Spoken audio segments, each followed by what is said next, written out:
নমস্কার বন্ধুরা, আমি জলি ব্লগ থেকে জলি বলছি। আজকে নিয়ে এলাম রুই মাছের ডিমের বড়া। আমি আপনাদের কাছে করেছি।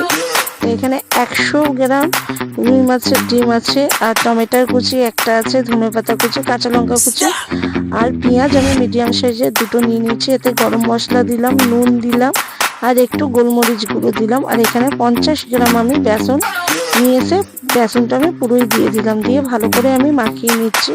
অনেকে অনেক রকম করে, তো আমি আমার মতো করেছি, সেটাই আপনাদেরকে দেখাচ্ছি। দেখুন এখানে আমি ভালো মতো মাখিয়ে নিয়ে সর্ষের তেলের মধ্যে বড়াটা করব। আপনারা পারলে আপনারা রিফাইন অয়েলেও করতে পারেন, কিন্তু আমার সর্ষের তেলে মাছের ডিমের বড়া খেতে বেশি ভালো লাগে। আমি যেরকম করেছি আপনারাও ঠিক এইভাবে করবেন, কোনো আঁশটানি গন্ধ ছাড়বে না বা কিছু ছাড়বে না। পারলে একটু লেবু দিয়ে ভালো করে মাছের ডিমটা 2 মিনিট ভিজিয়ে রেখে তারপরে ধোবেন, তো এর মধ্যে কোনো আঁশটানি গন্ধ ছাড়বে না।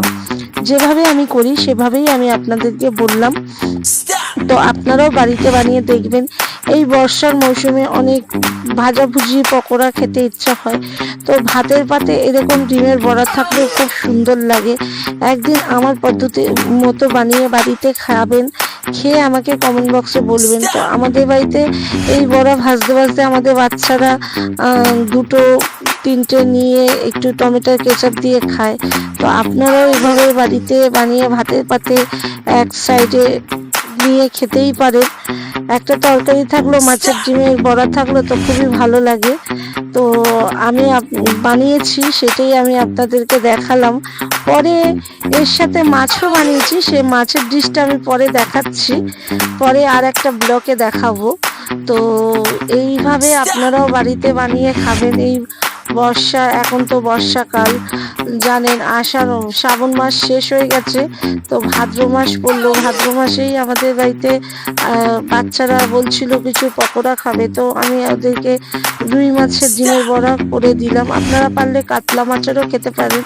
তো আমরা কাতলা মাছ খাই না অতটা, খাই বলতে আমি খাই না, যেহেতু আমি একটু হেলদি আছি বলে ডাক্তার বলে ছোট ছোট মাছ খেতে, তো ছোট মাছ খেতে পারি না, ওই জন্যেই। তো ঠিক আছে, তো পরে আবারও আপনাদের সাথে আমি গল্প করব। দেখুন আমার এইভাবে সব মাছের ডিমের বড়া ভাজা হয়ে গেছে। এখানে মোটামুটি 100 মাছের ডিমের বড়াতে আমি যে সাইজ করেছি এখানে 12-13টা হয়েছে। তো আপনাদের ভালো লাগলে আপনারা লাইক শেয়ার